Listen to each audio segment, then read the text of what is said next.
Hey everybody, welcome to week 2 of our Political Science 101 Introduction to Political Science online course. So this will be the chapter 3 installment of a brief video discussion on some of the more important aspects of the chapter.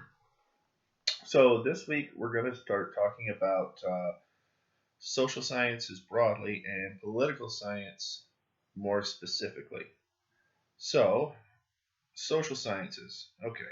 Social sciences are those academic disciplines concerned with the study of social life of human groups and individuals. Okay. So we look at how humans interact. Politics, as we said, is specifically looking at relationships of power, but each of the social sciences kind of looks at a different aspect of human behavior. So what are the social sciences? Well, we have anthropology, economics, psychology, sociology, political science, etc. Now, obviously, there's going to be a significant overlap between these different groups of study. Psychology, political behavior, they go back and forth, right? Economics and political science, it's very difficult to separate these two subdisciplines. Politics and economics are very closely intertwined. We also have kind of anthropological political research. I had the opportunity to do some kind of ethnographic research in Iraq in 2010, 2011. So I combined the anthropological approach with the political science approach. So this week we're going to plumb down deeper into the specific field of political science. We're going to take a look at some of those major areas of concern that political scientists look at. We're also going to look at the traditional structure of political science as a discipline, and we're going to look at some of the major tasks that political scientists undertake in pursuit of their specific field of knowledge. All right, so in general, we have four major subject areas that are concerned for political scientists. The first is a focus on the good political life. Okay, that is, what are worthy political values? This is normative, meaning it's more of our opinions. What ought to be? What is considered right and proper within our political environment? What are public values? What values should we as citizens hold? How should these values be articulated to others? How should they be debated and prescribed, etc. So this is kind of the world of political philosophy, as we discussed in Chapter 2. Second area of focus for political scientists is empirical observations.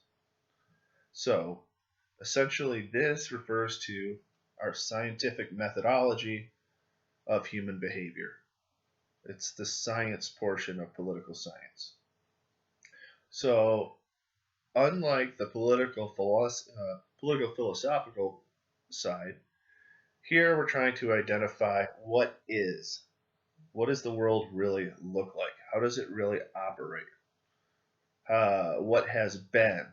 And hopefully, based on our empirical observations and our scientific approach, we'll be able to predict what might be. So essentially, this whole idea of empirical observation is that social phenomena, people, behavior, interactions can be observed, measured, and subsequently we can identify causal processes, which will help us predict behaviors. So the third area of focus is on policy judgments. This is the practical side of political science. So we have the philosophical side, the scientific side, and now we have the practical side. So this area focuses on how are we going to implement workable public policy to address social needs. So we have to address the needs of the people, the wants of the people, etc. So this is the area of political science that really focuses on how we get things done. How do we implement healthcare reform? How do we adjust tax rates?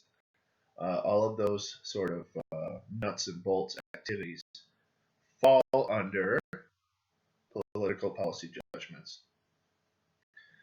Now, what's important to note is these areas aren't siloed into their own particular areas, but rather they overlap and they influence one another.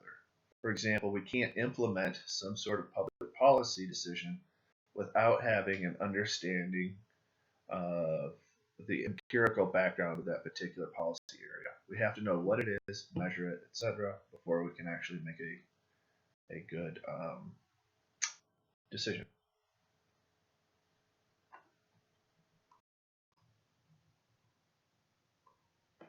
Okay, so we talked about some of the major areas that political scientists look at, but we also have to think about subcategories of political science. That is, the particular issue areas where different scholars tend to focus their research and their studies.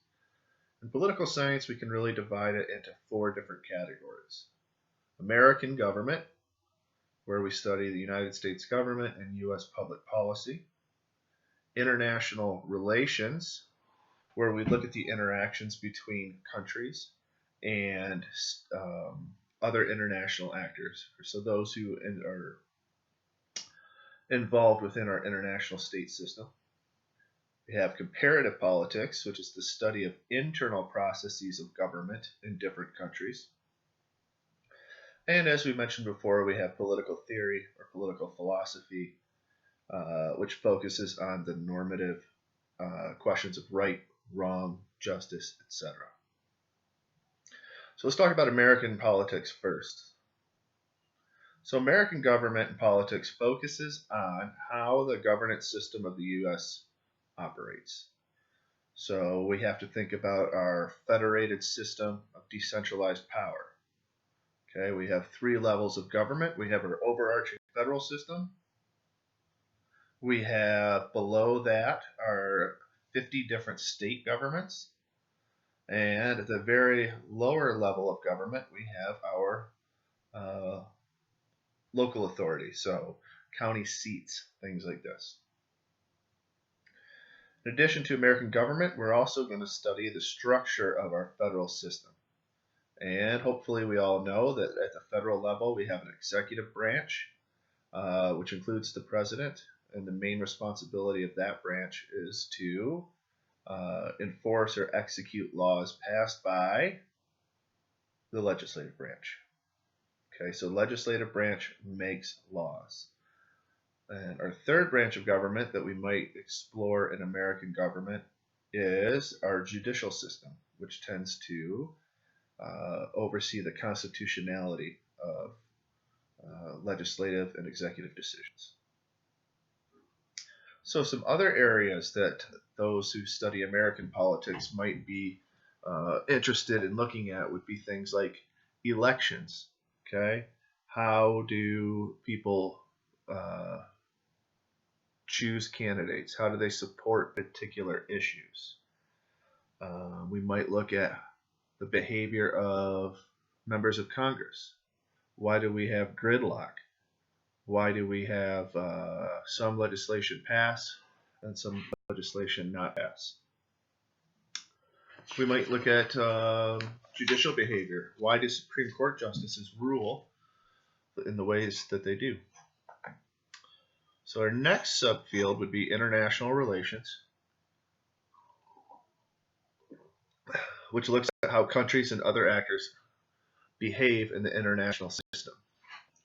So in this case, we're often looking at countries or states as their primary international actors. So we'd say Canada, the United States, Mexico, Djibouti, Botswana, all these different countries. Essentially, as of right now, there's approximately 195 countries in the international system.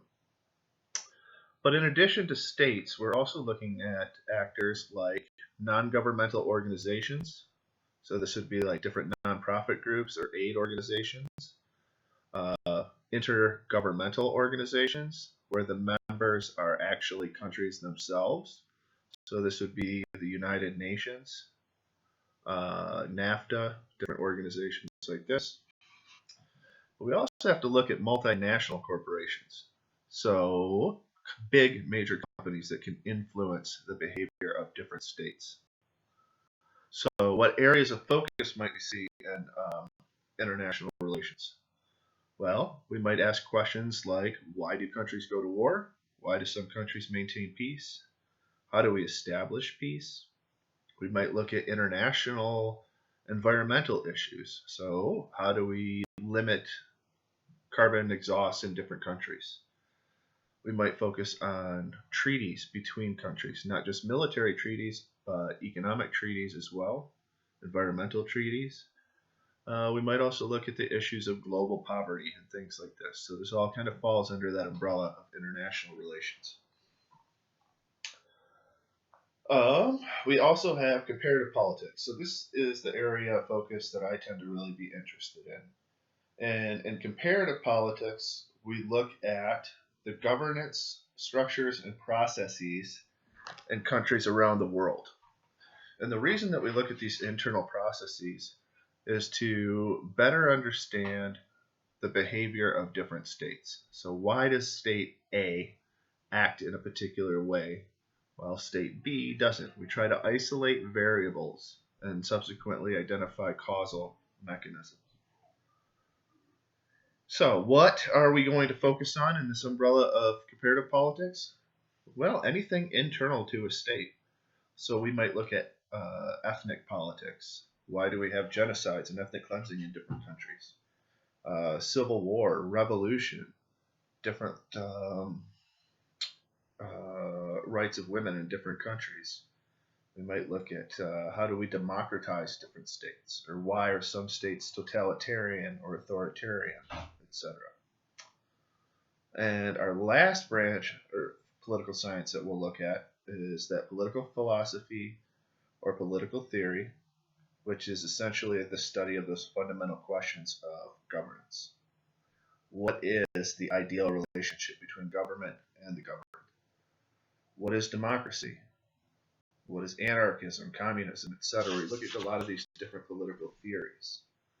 We try to identify these core questions in the hopes of being able to create more of a general theory about how humans interact, particularly in the political environment. So those are the basic core areas of political science. And then stay tuned for Chapter 4. Thank you.